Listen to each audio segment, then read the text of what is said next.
Welcome to this edition of the Million Dollar Mastermind podcast. This is where we pick the brains of high achievers from all walks of life and get their hard-earned, real-world insights on winning. I'm your host, Larry Weidel. This is going to be a lot of fun. We're talking to Uli Schoberer, and Uli doesn't do many interviews, doesn't really have time to do a lot of social media and interviews because he's doing great things out in the business world. And so welcome, Uli. And what's that picture over your shoulder? Welcome to you. It's Peter Sagan. He's a long-time user of SRM, and his best periods, he always was on SRM when he was at Team Cannondale and later at Team Tinkoff. And he got a friend, and he used always my product. And like a lot of other cyclists, but he really needed it to get the position where he was and getting all these world titles and all the wins he had. Yeah, and he was known for power. Now, what Uli is done, you can go to the Global Cycling Network on YouTube, and they've got a short clip on Uli. They call him the godfather of power. And Uli is an unsung, really doesn't get even a little bit of the recognition he deserves for revolutionizing the professional cycling world by the introduction of basically putting the computers on the bike with the, he's got a power meter built in, and the crank he ties all of this information coming off the crank where the pedals go around, and somehow figured out how to put that into a microcomputer on the bike where you can keep up with heart rate, watts, a lot of data, and you can really refine your efforts, and you can really measure your progress. And I'll let Uli describe it. But what happens is over like a professional racers, they go hundreds of miles a day, and you have to pace yourself. Sometimes you have to know where the body is. You can't, if you know where your body is and how it's responding, it makes it easier for you to get the most out of yourself, And anyway, it's revolutionized pro racing. And Greg LeMond, how many tours did Greg LeMond win? Before there was Lance Armstrong. He won 3. How many? Lance won 7. Greg LeMond won 3 Tour de France. 3. Yeah, so he won 3, and he said he thought he in his opinion, the biggest development in the world of pro racing and cycling is the power meter, and that you brought to the industry. And so what I love about what you've done with the power meter is facts. You go off feelings, but your facts really is what the truth is. And it's hard to measure the facts if you're just, you're running, you're cycling or whatever, you're trying to guessing where you are. But this takes all the guesswork out, and it came to you that the power was generated right in that crank, and you somehow that took place. You were clever enough with that engineering mind of yours to be able to figure out how to take that motion, that force, and put it into a computer with displays and revolutionize the entire sport. Congratulations, man. That's just a revolutionary achievement. And, you got to be really satisfied for doing that. But how do you, have you learned, I'm sure your understanding of how that works has advanced tremendously from when you had the first idea and started playing with the idea. Yeah. Now I go back where I grew up. I grew up in Munich, so this is south of Germany in Bavaria. And at that time, you had a lot of bike races there on the weekends, almost in every village. You need not to go far by car to do a criterium, to do a race. And at that time still, the Tour de France was popular, very popular. And at that time where I grew up, there was Ben Aino.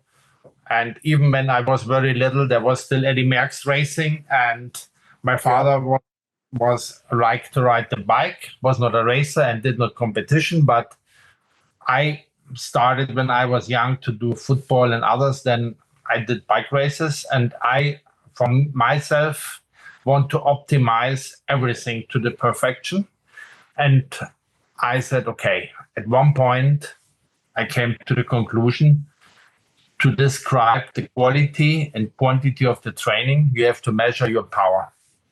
And the power is a value that really describes your strengths, how strong you are. Because if you watch now the tour, everyone in the TV is an expert now telling about power numbers of all these guys, watts per kilogram and all of this. But when I started this, no one knows anything. Everybody into an expert, yeah. Now everyone is an expert and people are an expert. I know when I grew up and I went to the team and tried to explain them, you need to measure your power. They were the ones who said, I don't need this, I don't need this. But now they are the managers to measure the power. So anyway, so I was lucky that I finished school and I started at the university to get an engineer in biomedical engineering. And still did on the weekend my bike racing. And I said, okay, I want to measure my power to see the quality of my training. And then I had the idea, because I'm a medical engineer, but as a medical engineer, you know, you have to develop hip implants. You have to develop heart paces. You have to develop operation chairs, whatever. So you learn a lot.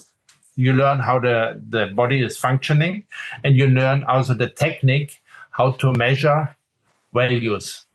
Like you can put strain gauges. Strain gauges, what I use now in the power meter. But at that time, you put strain gauges on bones, on the hips to see the stress. What is the stress in the bone? What is the stress in the teeth? But also in medical engineering, in machine engineering, you put strain gauges in the car. So I said, okay, I think I should use this type of equipment, put somewhere on the bike and measure at least a force the cyclist puts on the cranks. And a strain gauge is, maybe I should explain, it's a grid of metal, very fine grid. You glue on the surface, and this measures the deflection of the surface and puts it into electrical value, because you put some current on and then you can measure the change of the resistance of this grid. And then to measure power, you need two values. So one is how hard the guy puts the force into the pedal, and then the other one, how fast. But to measure fast is the cadence. It's easy to measure. You count. It's a simply counting. So whatever. So if you, let's say, provide 100 watts, it's the product of pushing the pedals, let's say, with 50 Newton, and then have a cadence of whatever, 60, whatever. It's not as important, but you have to measure two values. But the challenge on a bike is the crank is turning. So you cannot put a cable. So you have a turning device, and from this turning device, you have to transmit the data to the frame. Because on the frame, maybe you have a cable or whatever that's linked to a computer and shows the data. So this was one of the biggest challenges. Right now, it's not a challenge anymore because everyone knows, okay, you have ANT, you have Bluetooth, you have all these things. But in 1986, nothing of this was existent. Nothing. So you have to make some ways to get this done. And in 86, even no one had a computer. And then now to put a computer on the bike, and myself, I built my first bike computer.